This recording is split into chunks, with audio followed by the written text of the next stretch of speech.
ও ভাতিজা,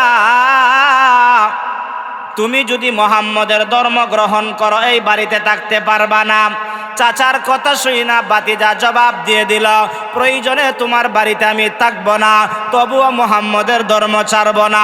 একটা জবানও বন্ধ রাখবা না। জোরে আওয়াজ দিয়া বলুন আল্লাহু আকবার। এবার চাচা ডাক দিয়া বলে, শুধুমাত্র বাড়িতে থাকবা না তা নয়, তোমারে যে সকাল বিকাল আমি টাকা দেই, এই টাকাগুলো আমাকে ফেরত দিয়ে দাও। এবার ভাতিজা টাকাগুলো ফেরত দিয়ে দিল আর জানায় দিল, চাচা টাকা ফেরত দিতে পারি, মুহাম্মদের ধর্ম ছাড়তে পারি না।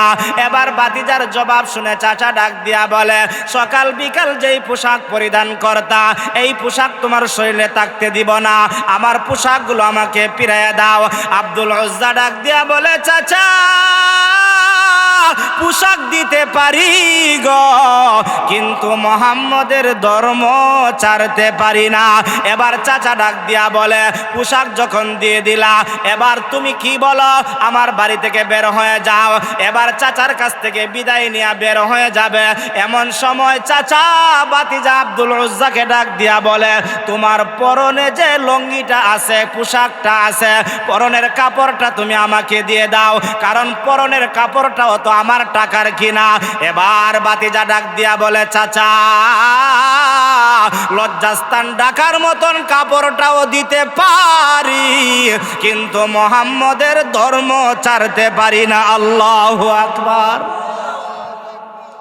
আমরা যে বংশসূত্রে মুসলমান, আর এই লোকটা আল্লাহর নবীর কথা শুই না, দ্বীনের কথা শুই না মুসলমান। আমাদের মুসলমানিত্ব আর আব্দুল উজ্জার মুসলমানিত্বর মধ্যে পার্থক্য আছে না নাই? শেষ পর্যায়ে আব্দুল উজ্জা তার চাচাকে ডাক দিয়া বলল, চাচা পরনের পোশাকটা কমপক্ষে আমাকে দিয়ে দেন। বলে, না না, দেওয়া যাবে না। সংক্ষিপ্ত কথা, শেষ পর্যায়ে তার এই লজ্জাস্থানের ঢাকা কাপড়টা পর্যন্ত নিয়ে যাওয়ার জন্য নিজের হাত দিয়া সেই কাপড়টা খুলে ফেলল। এবার আব্দুল উজ্জা ডাক দিয়া বলে, আমি আকাশের দিকে তাকায়া আমার মাবুদকে ডাক দিয়া বললাম, আল্লাহ দুনিয়ার সব কিছু দিয়ে দিলাম, একমাত্র আপনাকে গ্রহণ করে নিলাম। জুড়ে আওয়াজ দিয়া বলুন আল্লাহু আকবার। ইন্নাদ-দীনা ইনদাল্লাহিল ইসলাম। আল্লাহ তাআলা বলেন, নিশ্চয়ই আল্লাহ তাআলার কাছে একমাত্র মনোনীত ধর্ম হলো ইসলাম।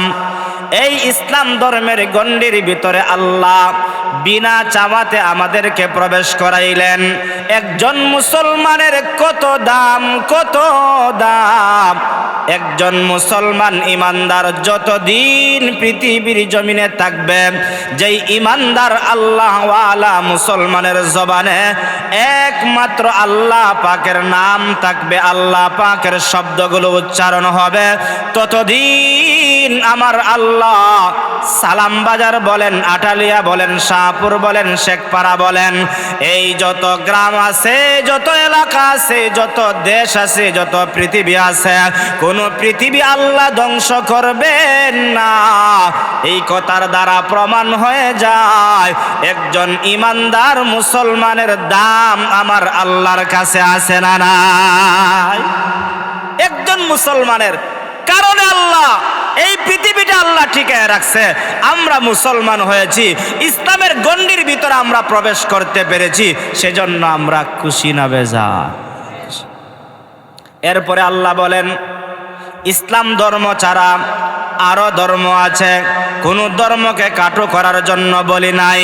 হিন্দু বলেন, খ্রিস্টান বলেন, শিখ বলেন, চাকমা বলেন, যত ধরনের যত ধর্ম আছে, কোন ধর্ম আল্লাহর কাছে গ্রহণযোগ্য না। কোন ধর্ম আল্লাহর কাছে গ্রহণযোগ্য না। এটা আমার কথা নয়, আল্লাহ তার কালামে হাকিমের মধ্যে বলেন, ওয়া মাইয়াবতাগি গায়রাল ইসলামি দীনা, গায়রাল ইসলামি দীনান ফালাই ইউকবালা মিনহু ওয়া হুয়া ফিল আখিরাতি মিনাল খাসিরিন। খাসিরিন। আল্লাহ তাআলা বলেন, ইসলাম ধর্ম ছাড়া অন্য কোন ধর্ম নিয়ে যদি আল্লাহর দরবারে আখিরাতে দাঁড়ায়, ওই ধর্মটা আল্লাহর কাছে গ্রহণযোগ্য হবে না। অন্য ধর্ম নিয়ে যারা আল্লাহর দরবারে যাবে, সে ক্ষতিগ্রস্ত হয়ে যাবে। ও সালাম বাজার এলাকার যুবক বৃদ্ধ বাবা, আপনার কাছ থেকে জানতে চাই, এত সুন্দর মনোনীত ধর্ম আমরা পেয়েছি, যেই ধর্মের কারণে আমার আল্লাহ দুনিয়াতেও মুসলমানের সম্মান বাড়াইয়া দিয়েছেন, যেই ধর্মের গণ্ডের ভিতরে থাকার কারণে আমার আল্লাহ আখিরাতে আমাদেরকে জান্নাতের মেহমান বানায়া দিবে। এই ইসলাম ধর্ম আমরা পেয়েছি জন্মসূত্রে। কি সূত্রে? জন্মসূত্রে। বাবা মুসলমান, দাদা মুসলমান, পূর্বপুরুষ মুসলমান, আমরাও মুসলমান। তাহলে আমাদেরকে যেই গণ্ডি নামক ইসলাম আল্লাহ আমাদেরকে দান করেছেন, এই ইসলামটা আমরা জন্মসূত্রে পাওয়ার কারণে সেটার কোনো গুরুত্ব, আমি একটা ঘটনা দিয়ে আমি আলোচনাটা শুরু করতে চাই। কেন আমাদের কাছে মূল্য নাই, আর সাহাবায়ে কেরামের কাছে এই ঈমান নামক, ইসলাম নামক বৃক্ষটা, এই জিনিসটা তাদের কাছে কেমন দাম ছিল, একজন ব্যক্তির কথা বললে আপনারা বুঝতে পারবেন, অনুধাবন করতে পারবেন। জন্মসূত্র, বংশসূত্রে যে আমরা মুসলমান হইলাম, এটার কিভাবে আমরা মূল্যায়ন করছি। আর যারা জন্মসূত্রে মুসলমান না, তারপরে দাওয়াত পেয়ে যারা মুসলমান হয়েছে, তাদের কাছে মুসলমানিত্বটার কি পরিমাণ মূল্য ছিল, পার্থক্য আমাদের জানা দরকার আছে না নাই? নবীর একজন সাহাবী, যার পূর্ব নাম ছিল আব্দুল উজ্জা, অর্থাৎ মূর্তি নামে একটা নাম তাকে আব্দুল উজ্জা রাখা হয়েছে। বাবা ছিল হিন্দু, দাদা হিন্দু, চাচা হিন্দু, ফ্যামিলির যারা আছে সবাই হিন্দু ধর্ম অবলম্বী, তারা হিন্দুদের সামনে মাথা নত করে। ওই সময়ে আমার পয়গম্বর মুহাম্মদুর রাসূলুল্লাহ সাল্লাল্লাহু আলাইহি ওয়াসাল্লাম ঠিক আল্লাহর পয়গাম, একত্ববাদের দাওয়াত, দ্বীনের দাওয়াত, ইসলামের দাওয়াত, আল্লাহ তাআলার পরিচয় মানুষের কাছে পৌঁছায় দিলেন। ওই ছেলেটার বয়স কেবলমাত্র যুবক, 17 থেকে 18 বৎসরের একটা যুবক। আল্লাহর পয়গম্বরের কথাটা শুনে মনে করেন সালাম বাজার কোরআনের আলোচনা চলতেছে, ভিন্ন ধর্ম অবলম্বী যদিও মাহফিলে আসে নাই, দূর থেকে তার কানের মধ্যে দ্বীনের কথা, ইসলামের কথা পৌঁছে কি পৌঁছে না? মাহফিলে আসে নাই, কিন্তু দূর থেকে ইসলাম দে সত্য ধর্ম, কোরআন দে সত্য কোরআন, আল্লাহ দে সত্য, নবী দে সত্য, সেই কথাগুলো তার কান পর্যন্ত পৌঁছতেছে। ওই আব্দুল উজ্জা নামক যুবকটা বলে, আমিও নবীর কথা আমি কান পর্যন্ত শুনেছি, শুই না তার ধর্মটা আমার কাছে পছন্দ লাগছে, ভালো লাগছে, কিন্তু আমি সেই ধর্মটা এখনো গ্রহণ করি। আব্দুল উজ্জা বলেন, ছোটবেলায় আমার মা মারা গেল, আমি মা হারা সন্তান হয়ে গেলাম। কিছুদিন পরে আমার বাবা অন্যত্র আরেকজন মহিলাকে বিবাহ করে ফেলল।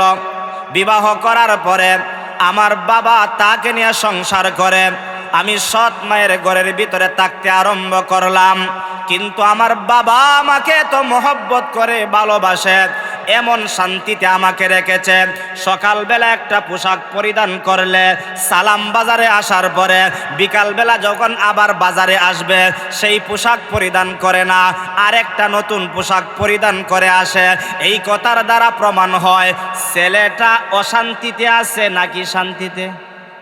এমন শান্তি, এমন সুখে আছে, সকালবেলা যেই পোশাক পরিধান করে, বিকালবেলা চেঞ্জ করে অন্য পোশাক পরিধান করে, এত শান্তিতে সংসারের মধ্যে সময় কাটাইতেছে। কিছুদিন পরে বাবাও মারা গেল। বাবা মারা যাওয়ার পরে দেখবেন বাবা নাই, মা নাই, এমন এতিম সন্তান আমাদের সমাজেও আছে। এবার দায়িত্ব নেয় চাচা। চাচার ঘরে লালন পালন হয়, লালিত পালিত হয়। চাচা তার বাতিজাকে বা সন্তানের মতন মহব্বত করে, ভালোবাসে। একদিন চাচাকে বাতিজা প্রশ্ন করে, ওগো চাচা, আপনিও তো আমাকে আমার মায়ের মতন মহব্বত করেন, বাবার মতন আমাকে মহব্বত করেন, ভালোবাসেন, আমাকে খাবার দেন, পোশাক দেন, টাকা পয়সা যা কিছু আছে সব কিছুর প্রয়োজন আমাকে মিটিয়ে দেন। একদিন খাবারের মধ্যে বৈশা মহব্বত আর ভালোবাসার কথা বলতে আরম্ভ করলো। ও চাচা, মক্কার মধ্যে এমন একজন ব্যক্তির কথা শুনেছি, আপনিও শুনেছেন, আমিও শুনেছি, যার নাম হলো মুহাম্মদ, যার বাবার নাম হলো আব্দুল্লাহ, যার মায়ের নাম হলো আমেনা, সম্ভ্রান্ত ফ্যামিলির মধ্যে জন্মগ্রহণ করেছে। ওই যুবক এমন কিছু কথা বলে যেই কথাগুলো আপনার কাছে কেমন লাগে? এবার চাচা জবাব দেয়, বাতিজা, ওই মুহাম্মদ সম্পর্কে বলতে হয় না, মুহাম্মদ তো সত্যবাদী, মুহাম্মদ তো আল আমিন, মুহাম্মদ যা বলে সত্য বলে, মুহাম্মদ যা বলে সঠিক বলে। এবার বাতিজা চাচাকে ডাক দিয়া বলে, চাচা, মুহাম্মদ যদি সত্য কথা বলে গো, আপনাকে সাক্ষী রেখে আমি বলতে চাই, আমি আব্দুল উজ্জা সত্য কথা তথা মুহাম্মদের কথা গ্রহণ করে আমিও কালেমা পড়ে মুসলমান হয়ে গেলাম। কেন কালেমা পড়ে মুসলমান হলো? মুহাম্মদের ধর্ম সত্য ধর্ম। সে কান দ্বারা শ্রবণ করে চিন্তা করেছে, গবেষণা করেছে, চিন্তার গবেষণার পরে চাচাকে জিজ্ঞাসা করলো, চাচাও স্বীকৃতি দিয়েছে। এবার চাচার সামনে বাতিজা বলল, যেহেতু সত্য মুহাম্মদ, আল আমিন মুহাম্মদ, অতএব মুহাম্মদের কথা আমি গ্রহণ করে নিলাম। এবার চাচার মাথাটা গরম হয়ে গেছে। চাচা বাতিজাকে ডাক দিয়া বলে, আমি মূর্তির পূজা করি, আমি 360 মূর্তির ইবাদত করি, আর তুমি এই মুহাম্মদের ধর্ম গ্রহণ করবা, সেটা হতে পারে? এবার বাতিজা ডাক দিয়া বলে, আপনি না বললেন সে সত্য, তার কথা সত্য, তার ধর্ম সত্য, বলে সত্য যদিও হয় বাপদাদার ধর্ম সারা যাবে। আমাদের সমাজে আছে না, কয় বেটা তোমরা ধর্ম সত্য ঠিক আছে, কিন্তু স্যার মুখ এমনি, আমার বাপ হত্য ছিল মূর্তি পূজক, আমার দাদাও তো ছিল মূর্তি পূজক, কেমনে আমি সারলে তো সালাম বাজার আইলে পরে মানুষে আমারে লজ্জা দিব।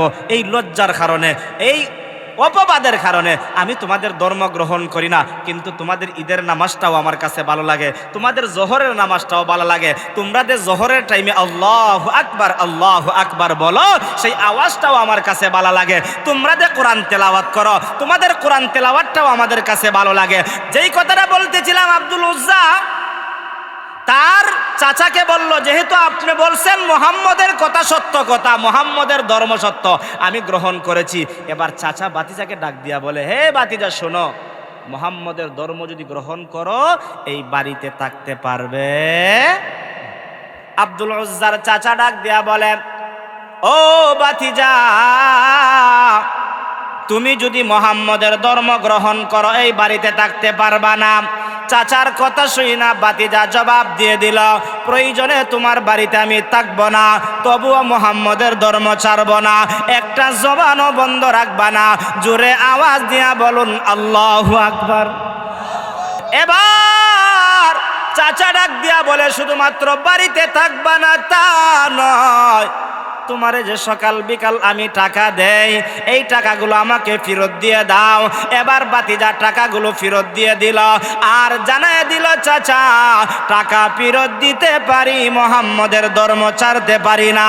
এবার বাতিজার জবাব শুনে চাচা ডাক দিয়া বলে, সকাল বিকাল যেই পোশাক পরিধান করতা, এই পোশাক তোমার শরীরে থাকতে দিব না, আমার পোশাকগুলো আমাকে ফিরিয়ে দাও। আব্দুল উজ্জা ডাক দিয়া বলে, চাচা পোশাক দিতে পারি গো, কিন্তু মুহাম্মদের ধর্ম ছাড়তে পারি না।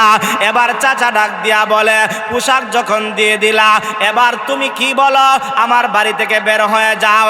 এবার চাচার কাছ থেকে বিদায় নিয়ে বের হয়ে যাবে, এমন সময় চাচা বাতিজা আব্দুল উজ্জাকে ডাক দিয়া বলে, তোমার পরনে যে লঙ্গিটা আছে, পোশাকটা আছে, পরনের কাপড়টা তুমি আমাকে দিয়ে দাও, কারণ পরনের কাপড়টাও তো আমার টাকার কিনা।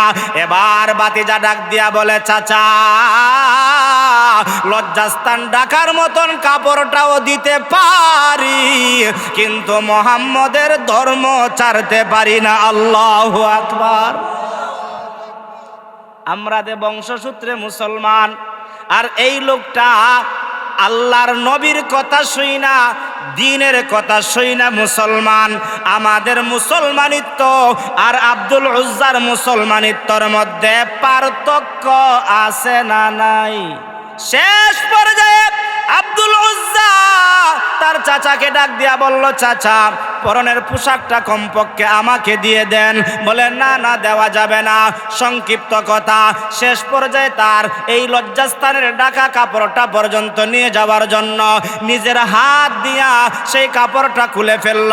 এবার আব্দুল উজ্জা ডাক দিয়া বলে, আমি আকাশের দিকে তাকায়া আমার মাবুদকে ডাক দিয়া বললাম, আল্লাহ দুনিয়ার সব কিছু দিয়ে দিলাম, একমাত্র আপনাকে গ্রহণ করে নিলাম। জুড়ে আওয়াজ দিয়া বলুন আল্লাহু আকবার। এই কথা বলে আব্দুল উজ্জা ঘর থেকে বের হয়ে গেলেন। বাড়ি ছাড়লেন, টাকা পয়সা ছাড়লেন, ধন সম্পদ ছাড়লেন। এক পর্যায়ে শৈলের পোশাকটা ছেড়ে দিলেন, এক পর্যায়ে লজ্জাস্থানের কাপড়টাও ছেড়ে দিলেন। এবার লজ্জাস্থানের মধ্যে হাত দিয়া ওই সৎ মায়ের বাড়িতে যাইয়া সৎ মাকে ডাক দিয়া বলে, ওগো মা, তুমি যদিও আমার সৎ মা, দেখো না লজ্জাস্থান ঢাকার মতন কোনো কাপড় আমার কাছে নাই। এই মুহূর্তে তোমার কাছে লজ্জাস্থান ঢাকার মতন একটা কাপড় ভিক্ষা চাই। আমি আর মক্কায় থাকবো না। আমি যেই মুহাম্মদকে ভালোবেসে ইসলাম গ্রহণ করেছি, ওই 350 মাইল দূরে সেই মদিনায় আমি যাইতে চাই, কিন্তু উলঙ্গ তো যাইতে পারবো না। এবার এই অবস্থা দেখে সৎ মা একটা কাপড়ের টুকরা দিল। সংক্ষিপ্ত কথা, ওই কাপড়ের টুকরাটা পায়া আব্দুল উজ্জা লজ্জাস্থান ডাইকা এবার মক্কা থেকে মদিনায় রওনা হয়ে গেল। আমার নবী হিজরত করতে গিয়া 8 দিন সময় লেগেছে। 350 মাইল দূরে আব্দুল উজ্জা মক্কা থেকে ইসলামের টানে, মুহাম্মদের ধর্মের টানে মক্কা থেকে মদিনায় রওনা হইয়া যাইতে যাইতে এত কষ্ট করে গেছেন। একদিক দিয়া শরীরের মধ্যে ক্লান্তি, 2 নম্বরে পেটের মধ্যে খিদা, 3 নম্বরে হলো শরীরের মধ্যে তেমন কোনো কাপড় নাই।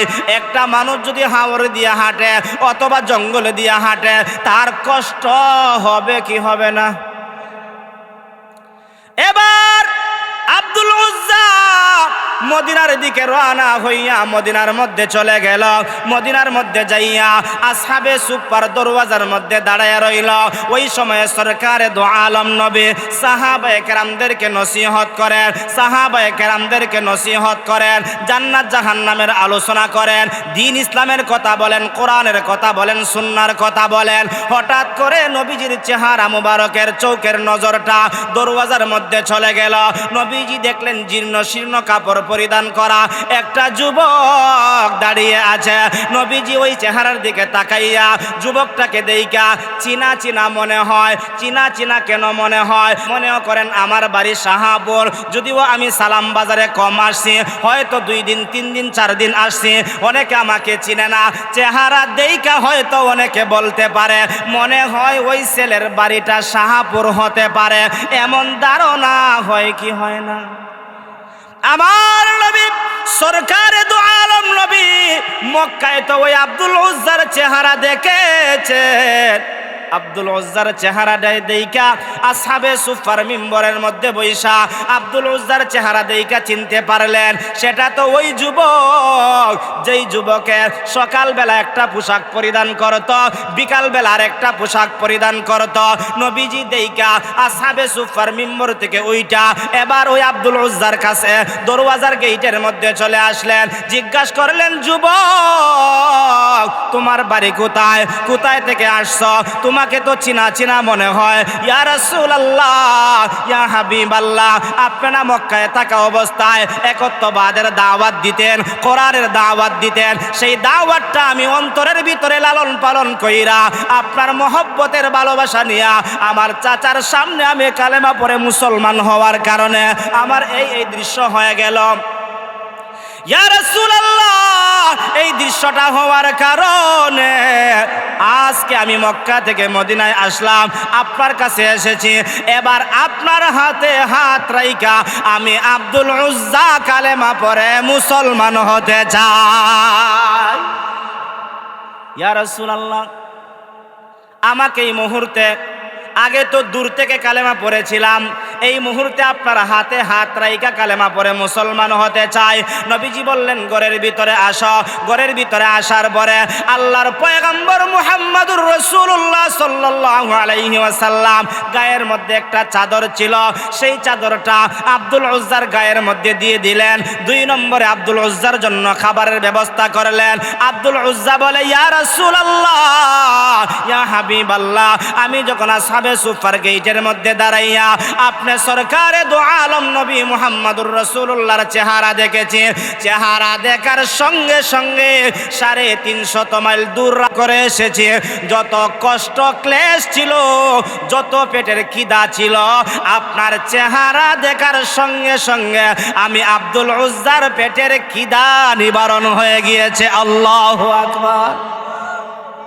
ও মুসলমান, এবার আব্দুল উজ্জা ডাক দিয়া বলে, ইয়া রাসূলুল্লাহ, আমি এবার কি করতে হবে?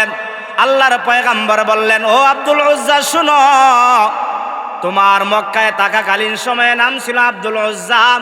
এই মুহূর্তে আসহাবে সুফার সকল সাহাবীদের সামনে তোমার নাম রেখে দিলাম, তোমার নাম হলো আব্দুল্লাহ। এই ঘটনাটা এই জন্য বললাম, জন্মসূত্রে মুসলমান না, আল্লাহর পয়গম্বরের দাওয়াত পাইয়া মুসলমান হওয়ার দ্বারা তার মুসলমানিত্বর পাওয়ার, মুসলমানিত্বর গুরুত্ব কম না বেশি? আমরা জন্মসূত্রে মুসলমান, বাপ মুসলমান, দাদা মুসলমান, এই জন্য আমাদের কাছে নামাজের গুরুত্ব, রোজার গুরুত্ব। আর আব্দুল উজ্জা কষ্ট